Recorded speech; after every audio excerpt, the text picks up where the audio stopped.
This video is sponsored by Squarespace, the internet's best platform for designing your dream website. The phrase time management makes me cringe. I instantly think of these crowded calendars which micromanage every single minute of time, and then the rich out-of-touch influencers that somehow have the time for a 2-hour morning routine, and they think that that's realistic for everyone else. It's become this toxic hole of hyper-productivity, one that is sold to you, the viewer, as almost a lie, promising fulfillment which never ends up coming. But time management doesn't have to be like that. Whatever faith you hold, you and I are mortal in this material world, and it feels like an insult to all life to just wander through it aimlessly without seeing all that it has to offer you. And despite the noise, time management does actually have a place in a normal person's routine. It can be practical, realistic, and most importantly, sustainable over the long run. I want to share my own experiences juggling many hobbies through college, through work, through the realities of everyday life that many others tend to just sweep under the rug and act like they don't exist. What if you have an exhausting day job? What if you have loved ones to look after? Or what if you just simply don't have the time, no matter how hard you try, because of this massive college workload? These are real issues and we have to consider them. I'm young and I'm inexperienced in a million different ways, but the least I can do is share what I have been through and hopefully do my best to sympathize with your situation and consider what others might be going through. If you want more time for your hobbies, then ironically, it might be best to ignore the time aspect completely and actually focus on something else, a more hidden danger. And it's something that leaves you tired and lifeless. And even when you do have the time to get stuff done, you can't bring yourself to do it because your motivation is at rock bottom and there's no drive there. And worst of all, it happens to everyone and it's almost never your fault. You can't follow your interests if you have no energy. You come home from work or college and maybe you've been writing all day. Maybe you've been on your feet all day, or you're just overstimulated by all the noises, all the commuting, all the people's demands being thrown on top of you. And that stuff can be absolutely draining. It's so unrealistic then for me to sit here and say, yeah, bro, just come home and, start playing the piano or go do that tennis you were talking about. It's not happening half the time. Yes, some people have the discipline to do that. And, that's impressive, but it's unfair to just lump everyone in the same category because we're all different. And even then, even if you can do it, you don't want to feel like you're forcing yourself because, at the end of the day, you're supposed to enjoy a hobby. So the real solution might not be in regards to time, but energy. How can you work through and around your energy levels to then approach your hobbies with, a fresh mind and a happy outlook? After a busy day, you could take 10 Adderalls, 8 snoozes, and some liters of coffee and then just power through the fatigue. But I have a feeling that's not sustainable in the long run. So instead of working through your energy levels, why not work around them? And this is something you see very commonly in the world of reading. Back when I was in college, most of my lectures were concentrated in the mornings. And this was pretty hefty stuff. It was biostats, it was chemistry, it was evolutionary history. And, I'm a big note taker. So I'm sitting there for 2-3 hours straight, trying my best to hammer down the notes because some of these lecturers are going fast through the PowerPoints. Do you think when I got home after all of that mental heavy lifting, I had the energy and the patience to sit down and read, some chunky book like The Wealth of Nations or maybe some Herodotus? It wasn't happening. But maybe I did have the energy for something easier to get through, but still, thoughtful and interesting. Something like some Ernst Jünger or some Albert Camus. I save the heavier stuff for the morning when my mind is more fresh and I'm ready to take on the clunky text and maybe some more challenging ideas. Imagine now if I had come home from college and forced myself to read the more difficult book. I would not only be less engaged in the text, but I'd probably start to hate the hobby that I once loved. And that's a real shame. So maybe all it takes to keep things fun and fulfilling is to just have a look at your energy levels throughout the day. See where they're high, see where they're low, and maybe build your life around this. If you don't have the patience to do something after work or school, then you're free to do so. You don't have to. And you can maybe see where else could I position this that I'm more prepared to take it on and give it the care it deserves. I like to sometimes take a hobby and then get its subcomponents and split them up into the more demanding ones versus the more relaxed ones. So the idea is after work when you're tired, you have low energy, you focus on the more relaxed aspects. But then when you have a burst of energy, you're feeling fresh, you're feeling good, you focus on the maybe more challenging, demanding ones. Let's say, for example, that you come home after a long shift and you're tired. You don't want to sit down and study Spanish. So instead, You put on a Spanish TV show and you try and spot some new words, for example. And then when you do have that burst of energy, you switch to the more demanding elements of this hobby, focusing on learning new grammar, practicing conversations, or just learning new vocab. How you approach this is totally up to you. But the point is to recognize that each hobbies have different subcomponents to them, and some don't require as much energy as the next. That's already a game changer, but it's only the first half of the technique. So if it sounds still a bit iffy to you, then don't worry, there's hope. You can take this idea, changing when you do something, and actually extend it on a longer time frame. But what do I mean by that? Let's say your two favorite hobbies were woodworking and camping. Now that's a pretty realistic pair. I can see someone like you doing that. Woodworking is chill. Your setup is there, you come home and you just get started. There's no need for any planning or anything. And it's rejuvenating. It fills you with energy and it's chill. Whereas on the other hand, camping is a much bigger time investment. Unless you're really well prepared and disciplined, you'll need hours to get ready. You'll have to gather the equipment, organize with friends, plan your trip. And even before you've started the activity, you might be tired already. Can you see the difference there? When you come home from a day job, your mind is not in the mental state to deal with all the planning, all the hiking, the campfires. And none of that is bad. It's just active and it's demanding. I know I'm exaggerating by using camping as an example, but it's just to illustrate the point. In contrast, woodworking is rejuvenating. You can come home and even after a long day, you feel refreshed and you find this little moment of peace in a busy day. Rather than draining you more, it helps you calm down and rest. Maybe enough that you can be happier when, spending time with your loved ones later on. And overall, it just grounds you. The trick then is to look at your hobbies and divide them into two groups. The more relaxed types versus the more active types. Similar to what we did before, except with entire hobbies this time. What you can do then is take the relaxed hobbies and reserve them for busy periods, where there's lots of work, not much spare time, but you still want to get something done. And then you can take the more active hobbies and put those in times where there's less work, holidays, weekends, and just periods overall where you're more energized and you're more ready to take them on. That way you can give everything the attention it deserves without having to fight this uphill battle against motivation. On the topic of work, we have to talk about money, I'm afraid. And I'm not a business account, and I do my best to avoid that chatter because it gets obnoxious fast. But when it comes to having more time for your hobbies, money is at the uncomfortable center of it all. It can either make your creative life literally impossible to live out, or give you unlimited freedom to do anything you want. At the end of the day, your most important priority is work. It's what you need to stay alive, to put food on the table and to care for your loved ones. If you're struggling with money, then you don't have time to play the guitar or to plan your next fishing trip. And even if you do, there's always this looming stress about paying the rent, paying the insurance, all the bills. It doesn't stop there either because hobbies can be damn expensive. When I first upgraded from my phone camera to an actual camera for recording these videos, I looked up, beginner cameras, something inexpensive, affordable, entry level. And lots of people were recommending the Sony ZV E10.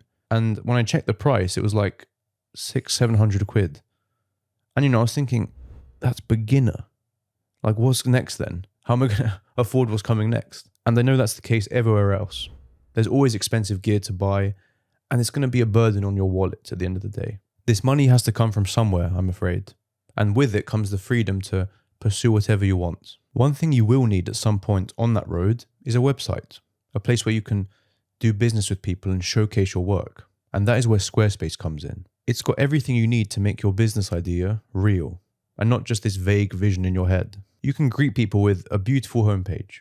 And I made mine here with the Fluid Engine, which is a drag and drop editor that lets you customize every single detail on the page exactly as you envision it in your head. Now, chances are you'll be offering a product or a service to people, and Squarespace has that covered as well. Not only is all of the email marketing built into Squarespace, but you can also embed an existing email list, which is what I've done here with the CSS code.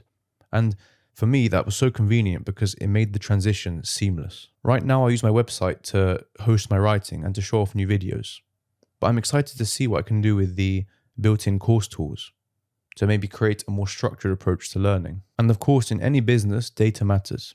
It's how you get feedback and steer yourself in the right direction. Squarespace has a lovely analytics page and lets you see exactly where the interaction is and maybe where you can improve upon. To get started yourself, go to squarespace.com and use their free trial to design your website.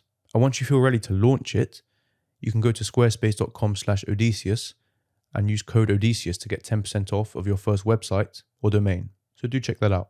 Let's also remember that the famous polymaths of the past that we look up to were often rich, or at least were supported by very wealthy families. Da Vinci didn't come home to paint and design after a long day of bricklaying. Some of his greatest achievements happened with, financial support from the Medicis, from dukes, from noblemen, from the king, and even the state sometimes. It's easy to compare yourself to such figures and then feel disappointed in yourself or inadequate. And that's until you remember that the conditions they achieved greatness in were so different from what we have now. Of course, it wasn't the rule, but it's true that if your basic needs are met, then you are given the room to explore everything else and to flourish. So what then? Is my advice just, get your money up, bro? Well, that's kind of what it boils down to. But obviously that's easier said than done, and we need a way to do it sustainably and realistically. I'm guessing that most of us have a standard full-time job. And if the salary for that is comfortable, then you can clock off at 5 p.m, close the computer, and then just enjoy your personal time with your family, your friends, and your hobbies. And that in itself is great. You don't have to listen to the hustle guys who are telling you to earn more and more. That's okay. However, if you want a little bit of extra cash to supplement your, expensive gear, you could always seek experience, courses, new offers, anything to increase your income the traditional way so that it gives you a bit more of that breathing room. Alternatively, we can slide into the deep and dark world of the side hustle. Dropshipping, SMMA, e-commerce, all of that bullshit. But seriously, as toxic as that side of the internet is, they want the same thing as you and I. They want more money, and with it, the freedom to pursue what they want. It's just one of the reasons that I started this channel, so that I could grow something in the long term, and maybe one day I have a fulfilling job that I can live off of, and something I can use to practice skills at my own pace. That same opportunity is yours to take, no matter what that self-doubt in your mind is whispering to you. Because I used to think that something like this is a pipe dream and is completely unrealistic. But it was exactly that which was stopping it from happening in the first place. So it's almost this self-defeating idea.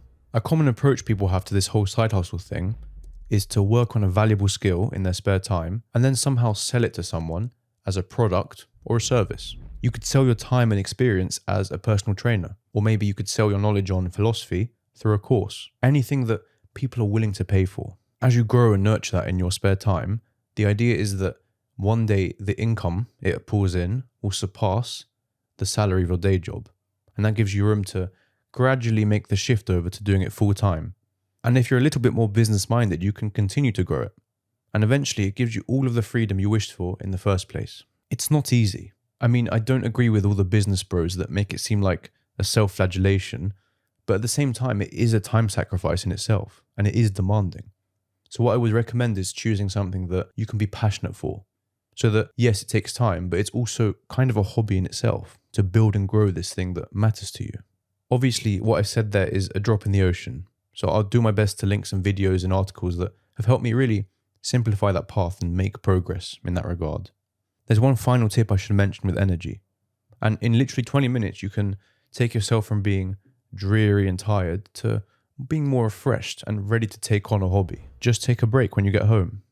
And I know you might roll your eyes at such obvious advice, but it has to be said nowadays. Hustle culture tends to punish rest. And there's people out there on the internet who will imply that you're a bitch for, taking half an hour to just relax, as if you're somehow doing a terrible betrayal of your values. It's not like that. Everyone needs rest, and more importantly, it creates this mental separation between work and your hobby. And it's this gap in between. That break is often enough to calm down your mind and get you back into the creative mood. Because maybe if you jump straight from work to your hobby, you might just see it as more work and you can't be bothered to do it. I'm not ultra productive.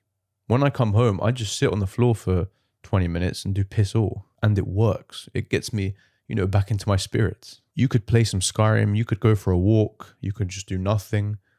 And I know some people like to have a nap because it gives them this feeling of a reset in their brain.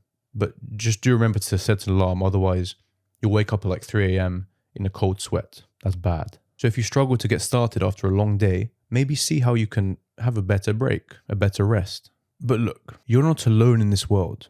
You have responsibilities beyond the work that take up a lot of your time. You might have a girlfriend, a wife, a husband, or even family and children to look after. All of that which is valuable in itself. Now, I don't have kids, so I hope you'll forgive me if I omit that part of life for now, because I'd rather do that and be upfront than pull something out my arse and basically lie to you.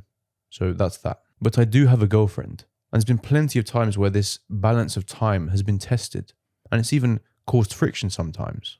But there are some tweaks we've made to keep that harmony and to keep everyone happy while also scratching the creative itch. The first approach might be uncomfortable to some, but it kind of has to be done.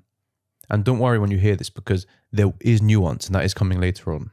If you want time to yourself with your hobby, then you have to be willing to assert that to loved ones. It's the ability to tell someone, yes, we'll hang out, yes, we'll go on dates, we'll spend quality time with each other, but at the same time, I would appreciate a few moments of peace to myself, where I can just work on this hobby of mine, even for an hour a day. Nobody wants to be selfish with their time, and it's a horrible feeling to say no to someone, because even though it isn't, it can kind of feel like a rejection to them. But on the other extreme, I see too many people being completely selfless with their time. And in the long term, I think that actually sabotages the relationship rather than helping it. If, to make someone happy, you sacrifice a part of yourself, then you're holding up a facade to the person in the relationship. You're being inauthentic and you're denying a very important part of yourself and keeping it crushed. There is a chance that in the long term, you become bitter and resentful, all because you have not been able to express who you truly are. So if that's something you live through, I would very politely go to your friends, your family, or your lover and express to them that this is very important to me, this hobby, and it's something I feel like I'm not getting enough of, and I would like to be able to engage in that a bit more. If you say this from a place of reason and maturity, then they have no reason to feel rejected or to get mad. And if they do, I would question how much they respect you. And of course, you should do the same for them. Give people the room to breathe and to express themselves creatively on their own. That's how you find balance. But here's where the nuance comes in, because it's not a one-way deal. Yes, you should be able to practice your interests and your hobbies, but at the same time, you have a responsibility to be present, to love and to care for the people who are important to you, without making them feel like some piece of litter on the side of the road. I absolutely hate when I'm walking around in London, past some outdoor cafe areas, and I see a couple who is clearly on some sort of date, and one of them has a phone out, and they're messaging, they're doing something, or the other person is there just kind of staring into the abyss. There is nothing I despise more than that, because it's disrespectful, straight, plain and simple. There's nothing ruder than setting aside time to be with someone and then shifting your focus away from them and towards your phone because you're messaging someone or focusing on work or something else stupid like that. At that point, it almost feels like you're cosplaying your love, and it's just rude. I don't know what to say. So whenever you do spend time with someone, give them the attention they deserve. Drop the work, drop the calls, drop everything else, and just be present. I'm not saying you have to be this court jester and entertain them 24/7. I'm simply saying to open yourself up and to be present so that they don't feel like they're talking to this brick wall behind the phone screen. Another one of my favorite ways to compromise in this respect is to do both of your hobbies at the same time, in the same room, for example. So for example, I might be writing while in the same room, my girlfriend practices embroidery. Or we might be reading at the same time on the sofa. I think there's a word that describes this, which I can't quite remember, but the point is to feel that company with each other while also, working on your interests and getting that creative expression out. It's very relaxing, and in a sense, you get the best of both worlds, so it might be worth a try. I come with another ugly truth, so my apologies there. And this might hurt to hear for someone creative like you, but at the same time, it's almost liberating in a sense, and you feel like a weight is lifted off your shoulders. There's a good chance if you're watching this video, you chase the ideal of the Renaissance man or woman. You want to be a person of many talents, and you want to explore every faculty that life has to offer, because it just makes life worth living. That's good, but unless you're very rich and disciplined, it's difficult because there's so many things on your plate and there's only 24 hours in a day. That's why, at least for now, the more realistic solution might be to just say no to some of your hobbies, or at least to starting new ones. You have a lot on your plate already, and for some reason we tend to be quite liberal in adding more and more to our already busy lives. In that case, you get overwhelmed, and the hobbies that you already do suffer because the attention you give is diluted more and more. Maybe then to feel more fulfilled and in control, you have to kill your darlings and sacrifice a few of these hobbies. Not like all demon style, but you know what I mean. I'm not saying you have to lock yourself in a basement and hyper focus on one thing, but maybe just cut down to 2 or 3 main hobbies and keep it like that. Maybe something intellectual, something that keeps you in shape, something that gets you social. And that is a solid set that you can realistically juggle in your everyday life. New things are tempting. I get that. And in this next tip, you'll see how we can compromise with this novelty. Trying new things, yes, but also having the time to actually get them all done. Just before then, a cheeky plug of the newsletter. Now, if you subscribe with the link below, you'll get occasional emails on reading, writing, and overall just living a happy creative life. And yes, a lot of these insights are similar to what we discussed on the channel, but there's also many that are quite different and not something we see here a lot. The most recent issue was about a famous Russian mnemonist who could literally remember anything he wanted to. So it's interesting stuff. It's totally free, it's not spammy at all, and I think you'll enjoy it, so do check that out. A while back I made a video on how to manage multiple interests, and it did really well, which was crazy in itself, but in hindsight I left out a lot of good points. And there must have been over 100 people in the comments who kept sharing this one piece of advice I didn't mention, something I completely overlooked but was very clever. The idea was to have hobby seasons, which is a term I made up just now, but you'll see why it's called that. Now, this doesn't necessarily describe doing some hobbies in the winter and others in the summer, although it is similar. The real idea is to focus hard on maybe just one hobby for several months. And at the end of those months, you slow down with it, steer your attention elsewhere, and repeat the process. Laser focusing each time on a single thing. Maybe 2 if you're feeling a bit crazy. For example, for a whole year, I might grind out fiction writing.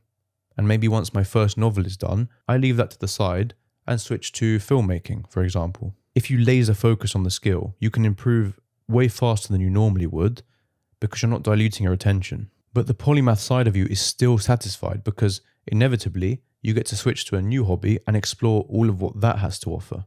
And if it sounds scary to you to completely stop something, I wouldn't worry too much because there's 2 reasons that it's not as bad as it sounds. First up, you will get muscle memory. You don't just practice a skill for several months only for all your knowledge to evaporate as soon as you stop. That doesn't really happen. The fundamentals will stick over many months, even years. And when you do return to it, yes, you'll be rusty, but you will get the chance to quickly get back up to scratch and to polish yourself off. The second thing is you are completely free to return to any hobby whenever you want, or to not stop them at all. If you miss something after you stop it, then that's a good sign you find it truly meaningful. And it might be something that sticks with you for your whole life. So go with the flow and don't put any pointless barriers on yourself. At the end of the day, you do what you want. Before the next tip, which is another way to compromise with novelty and actually make progress, you might be wondering, where's all the traditional advice, the time blocking and all that? Now, because that advice is everywhere and it's quite repetitive, I saved it for a list at the end of this video. So don't worry, it is coming. You can't do everything. Or can you? Well, sort of. You can expand your horizon, but that does inevitably mean compromising elsewhere. However, there's an easy mistake to make when doing that. And I do it in quotation marks because it's not necessarily a mistake, like many of the gurus would have you believe, but it's something very important to consider. In Ireland, when I was in college, the university's gym was about half an hour away, so it was a decent walk. And in the first and second year, I didn't have a lot on my plate. I kind of slacked off with college in general, and overall there weren't that many lectures. So I had the time to go there 4 or 5 times a week. And overall that would take, 2-3 hours? Pretty significant portion of time. But in third year, I was trying my hardest to, build this channel and also juggle the dissertations, the projects, the group work, all of that stuff. And I didn't feel like I had the time to sacrifice for the gym, for this big commute, this big, session getting changed, all of that. So I cut it out. But did I stop exercising as a whole? Absolutely not. That would be irresponsible, and I know that health matters above all else, and I would be miserable without any form of exercise. So instead of sacrificing that 3 hours per day, I opted to go on more runs and do some short but intense calisthenics workouts at home with push-ups, all that stuff. Was it as effective as the gym from before? No, not really. I did lose some muscle, but it was decent. And for what I sacrificed in my body, I gained in time. And that time was something that I used to build something valuable to me. So it was kind of worth it. And to be fair, it was enough to maintain my health until I did find more time and I could switch back to normal. Maybe with kids, you can't go to the gym as often as you want. So you buy a rowing machine and you bang out a hard 10 minutes on that every single day. Maybe college work is just drowning you and you don't have the time to practice the piano properly. So instead, you pick some of your favorite pieces and just have a play through them just for some practice. Or maybe you struggle to find time to read during the day. So instead, you save it for bus trips or train trips, anywhere where you have a few pockets of spare time. These compromises can be made in 100 different ways.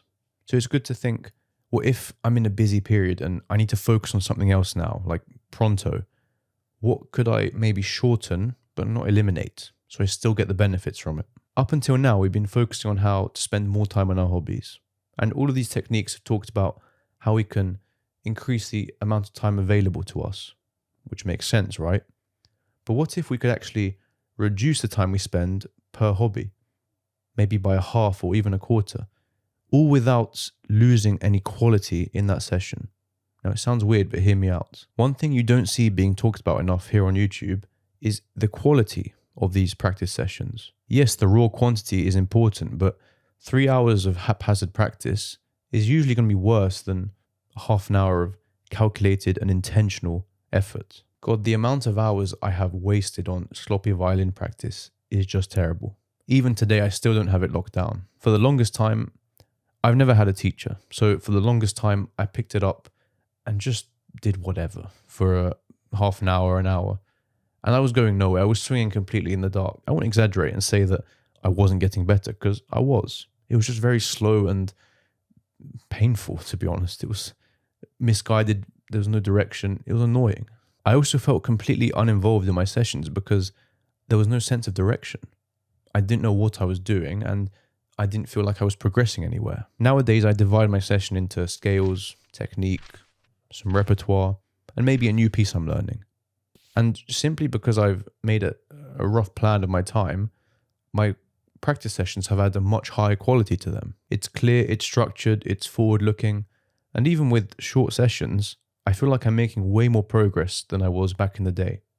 Now, I'm still shit, so come back to me in 10 years, but for now, it's an improvement at least. To apply this yourself with any hobby, I would recommend having a rough plan for what you want to achieve in the next day, week, or year. And then you have obviously set small goals for achieving those, and have a reflection each time you complete a session. Try and think what went well, what could I do better next time, and what am I trying to get from this? And it takes literally 30 seconds. It can be a mental note in your head or on a piece of paper, but it gives you that sense of structure and planning and quality behind your actions. And if you have the money, you can actually buy quality through mentors and tutors and paid courses. Anything to help you on the way and provide feedback. YouTube is so repetitive nowadays, especially in the self-improvement, education, productivity sort of sphere. So I've saved hopefully the more unique points for the start of this video, the main bulk. And now I just want to cover some of the more standard run-of-the-mill points in this list here. I say they are common, but don't let that deceive you. Some of these are extremely powerful, and even though they are tiny changes to your routine, they can really make a world of difference. And for you, that means spending more time doing something you love. The first tip is meal prep. Now, cooking can take ages sometimes. And unless you're balling out and you have a personal chef or you can order takeout every day, it's kind of inevitable that you will have to cook if you want a decent, healthy meal. You can save literal hours a week by copying what the gym bros do and meal prepping. This means you buy all of the ingredients to a certain meal in a big weekly batch. And you come home and you cook 7+ portions of it. You then divide them into their containers, portion them up, and store them in the fridge or freezer to then have them ready throughout the week for lunch. If you're feeling a bit chaotic, maybe dinner. Most of these will involve a fish or meat component, a starch, and then a vegetable or salad. But, it can be anything you want. In college, I cooked these huge pots of stew or these big tray bakes to last me the whole week. Now, most of these were delicious, but some were culinary atrocities. So it really depends on where you get your recipes from. Some people get bored of the same meal, like 2-3 days in a row. I never could understand that.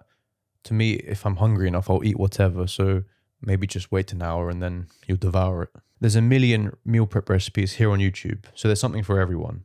But the point of this is to save you from having to cook every single day, and instead you do it all in this one big weekly cook. My second tip is to scrap the morning routine, or at least keep it reasonable. We love complicated morning routines because we feel like we're getting stuff done.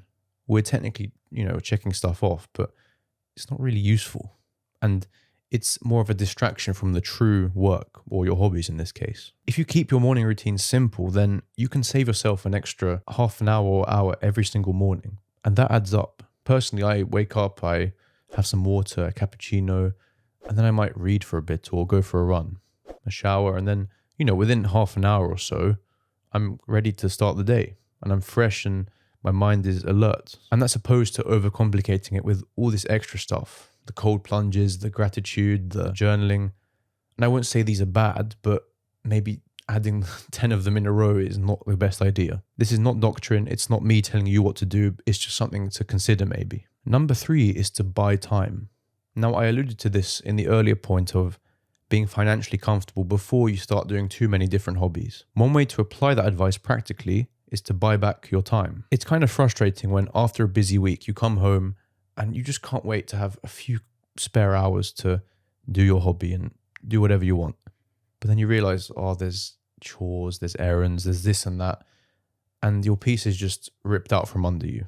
If you have the money for it, it makes financial sense to buy back your time, which essentially means you pay for things that you would normally do. If it makes financial sense, you could buy things that save you time in the form of a product or a service. You could hire other people to share your workload, or buy a program that cuts down on admin tasks and it does it for you or something.